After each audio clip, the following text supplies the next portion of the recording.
اس جملے پر غور کیجیے. آپ کون ہوتے ہیں؟ جس چیز کو اللہ نے حلال کیا ہے آپ کون ہوتے ہیں اس کو حرام کرنے والے؟ یہی منہج سلف ہے. دین کے کسی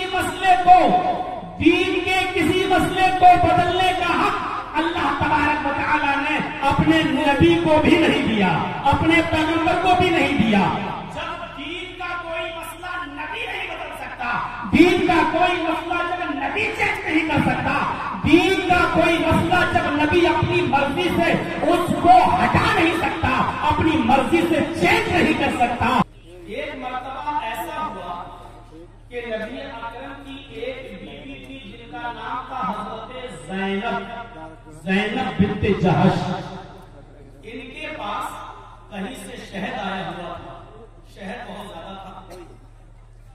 تو حضرت زینب رضی اللہ تعالی عنہ کے گھر ان کے حجرے میں جب اللہ کے نبی پہنچے تو حضرت زینب نے کہا اللہ کے رسول تھوڑا تشریف رکھیے، بیٹھ جائیے، میرے پاس شہد ہے، ہم اس شہد کا شربت بنا کر آپ کو پلاتے ہیں. تو اللہ کے نبی صلی اللہ علیہ وسلم بیٹھ گئے. حضرت زینب نے شہد کا شربت بنا کر پلایا. تو ظاہر بات ہے اور دوسری بیویوں کے یہاں آپ 2-2 منٹ 5-5 منٹ رک رہے ہیں تو حضرت زینب کے یہاں آپ تھوڑا سا زیادہ ہو گئے، رک گئے. 5 کی بجائے 7 منٹ ہو گیا، 10 منٹ ہو گیا. کسی بیوی کے آپ 2 منٹ رک رہے ہیں تو حضرت زینب کے یہاں 5 منٹ لگ گیا. ایک دن ایسا ہو گیا شہد چونکہ بہت زیادہ تھا، اس لیے جب دوسرے دن عصر کی نماز پڑھنے کے بعد اللہ کے رسول جب زینب کے یہاں پہنچے تو حضرت زینب نے دوسرے دن بھی شہد کا شربت بنا کر پلایا. پھر دیر ہو گئی. تیسرے دن بھی حضرت زینب نے شہد کا شربت بنا کر پلایا. اب حضرت عائشہ صدیقہ رضی اللہ تعالی عنہا کو یہ محسوس ہونے لگا کہ اللہ کے رسول کو حضرت زینب زیادہ بھاری ہے. یہ فطری چیز ہے. اس لیے جن لوگوں کی 2-2 3-3 بیویاں ہیں وہ انصاف نہیں کرتے ہیں تو تیار رہیں اللہ کے یہاں ان کی بہت بڑی ضرورت ہونے والی ہے.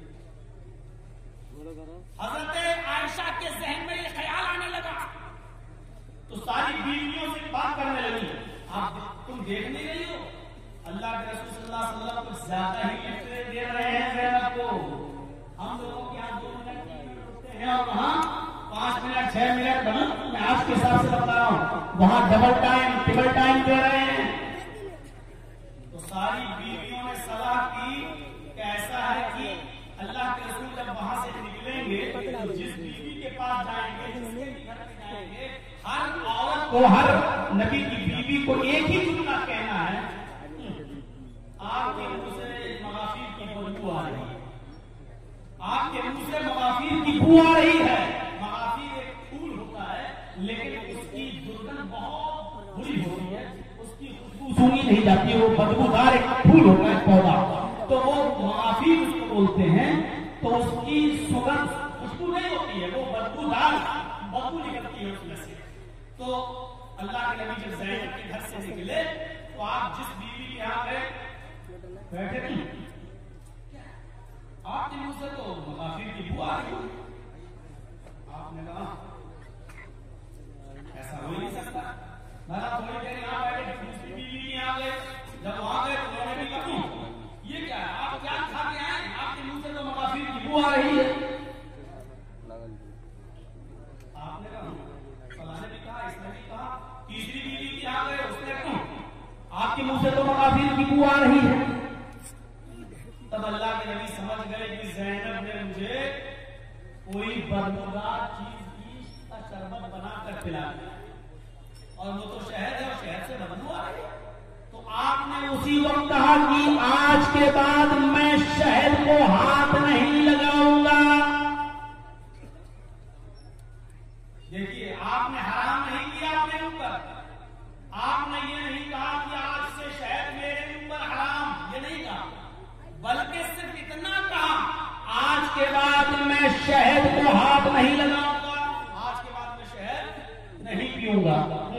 نہیں، جو رسول جو نبی نفاست پسند ہو، خوشبو کو پسند کرتا ہو، جس کے پسینے کی بوندیں ٹپک کر زمین پر گرتی ہو، اس کے پسینے سے بدبو نہیں خوشبو نکلتی ہو، آپ اندازہ لگاؤ کہ اس کے منہ سے مسافر کی بو آ رہی ہے تو کیسے برداشت کر لے گا؟ کہا کہ آج کے بعد میں شہد کو ہاتھ نہیں لگاؤں۔ اللہ تبارک و تعالیٰ کو یہ بات بہت بری لگی۔ اب جو چیز میں بتانا چاہتا ہوں اور جس چیز سے میں آپ کو جوڑنا چاہتا ہوں اس سے جڑیے آپ۔ اللہ کے نبی نے کہا کہ آج کے بعد میں شہد کو ہاتھ نہیں لگاؤں گا۔ اللہ تبارک و تعالیٰ نے جبرائیل امین کو آسمان سے نازل فرما دیا۔ جبرائیل امین قرآن کی آیتیں لے کر نازل ہوئے۔ یا ایھا النبی لم تحرم ما احل اللہ لک تبتغی مرضات ازواجک۔ یہی ہے ہمارا جسم۔ اے نبی، اے محمد صلی اللہ علیہ وسلم، لما تحرم ما احل اللہ لک، جس چیز کو اللہ نے آپ کے لیے حلال قرار دیا ہے، جس چیز کو اللہ نے حلال بنا کر اتارا ہے، حلال قرار دیا ہے، جو چیز حلال ہے، لما تحرم، آپ کیوں حرام کر رہے ہیں؟ آپ کون ہوتے ہیں اس کو حرام کرنے والے؟ آپ نے کیسے کہہ دیا کہ آج کے بعد میں اس کو ہاتھ نہیں لگاؤں گا، آج کے بعد میں اس کو پیوں گا نہیں، آج کے بعد میں اس کے قریب نہیں جاؤں گا؟ آپ نے کیوں کہہ دیا؟ تبتغی مرضات ازواجک، اپنی بیویوں کو خوش کرنے کے لیے، اپنی بیویوں کو خوش کرنے کے لیے، اس جملے پر غور کرو، اپنی بیویوں کو خوش کرنے کے لیے۔ آج جتنا بھی شادیوں میں خرافاتیں ہوتی ہیں، یہ 250 300 کی بارات اور سلامی اور بٹنا اور مہندی اور یہ جو آج کل کاجل اور سرما اور یہ بھات کپڑا لتا، یہ سب عورتوں کے چکر میں ہوتا ہے۔ زیادہ تر گھر کی عورتیں تیار نہیں ہوتی ہیں، میرا ایک ہی بیٹا ہے، بارات ہے، میرا ایک ہی بیٹا ہے، ایسی شادی کروں ایسا لگ رہا ہے جیسے جنازہ جا رہا ہو ہے۔ یہ گھر کی عورتوں کو خوش کرنے کے لیے ان کے مرد کی باتیں مان لیتے ہیں۔ اللہ تبارک و تعالیٰ نے نبی اکرم سے کیا کہا؟ لما تحرم ما احل اللہ لک، جس چیز کو اللہ نے حلال کیا ہے۔ آپ کون ہوتے ہیں اس چیز سے باز آنے والے؟ آپ کون ہوتے ہیں اس چیز کو منع کرنے والے؟ آپ کون ہوتے ہیں اس چیز کو حرام کرنے والے؟ صرف اس لیے تبتغی مرضات ازواجک، آپ کی بیویاں خوش ہو جائیں، آپ کی بیویاں راضی ہو جائیں، اپنی بیویوں کو خوش کرنے کے لیے۔ اندازہ لگائیے گا، اللہ کے نبی کی یہ بیوی کہہ رہی ہے آپ کے منہ سے مغافیر کی بو آ رہی ہے۔ اللہ کے رسول کو علم غیب نہیں تھا، آپ کو پتا نہیں ہے کہ میری بیویاں پہلے ہی پلان کر چکی ہیں، یہ پہلے ہی منصوبہ بنا چکی ہیں۔ میرے بھائیوں غور کریے گا، یہ نبی کی بیویاں جب منصوبہ بنا رہی ہیں اور کہہ رہی ہیں کہ ساری عورتیں نبی سے یہ کہیں، تو جن کی سوتنیں ہیں ان کو سوچنا چاہیے، اور جن کی کئی کئی بیویاں ہیں ان کو سوچنا چاہیے کہ تم بھی ان منصوبوں سے بچ نہیں سکتے ہو، بچ نہیں سکتے ہو۔ جب نبی اکرم محفوظ نہیں رہ سکے تو ہم اور آپ کیسے محفوظ رہ سکتے ہیں؟ بڑے دل گردے کا کام ہے، بڑے دل گردے کا کام ہے۔ تو آپ سنیے اللہ تبارک و تعالیٰ نے کیا کہا، اس جملے پر غور کیجیے۔ آپ کون ہوتے ہیں؟ جس چیز کو اللہ نے حلال کیا ہے، آپ کون ہوتے ہیں اس کو حرام کرنے والے؟ یہی منہج سلف ہے۔ دین کے کسی مسئلے کو بدلنے کا حق اللہ تبارک و تعالیٰ نے اپنے نبی کو بھی نہیں دیا، اپنے پیغمبر کو بھی نہیں دیا۔ جب دین کا کوئی مسئلہ نبی نہیں بدل سکتا، دین کا کوئی مسئلہ جب نبی چینج نہیں کر سکتا، دین کا کوئی مسئلہ جب نبی اپنی مرضی سے اس کو ہٹا نہیں سکتا، اپنی مرضی سے چینج نہیں کر سکتا، تو نبی کے بعد آنے والے ہم جیسے ملا اور کٹھ ملا اور ہم جیسے ملا مولوی دین میں اپنی طرف سے کچھ چیزوں کو کیسے داخل کر سکتے ہیں اور دین سے اپنے مرضی سے کچھ چیزوں کو کیسے نکال سکتے ہیں؟ وہ دین کا حصہ کیسے مانی جا سکتی ہے جو دین کے اندر ہے ہی نہیں، اور جو دین کے اندر ہے اس کو کیسے نکالا جا سکتا ہے جس کو اللہ کے رسول دے کر گئے ہیں؟ دین کے کسی مسئلے کو بدلنے کا حق اللہ تعالیٰ نے اپنے نبی جناب محمد رسول اللہ کو بھی۔ سلفیت اسی کو کہتے ہیں، جو کچھ بھی قرآن میں کہہ دیا، جو کچھ بھی نبی کے فرمان میں مل گیا، بس اسی پر ہمیں چلنا ہے۔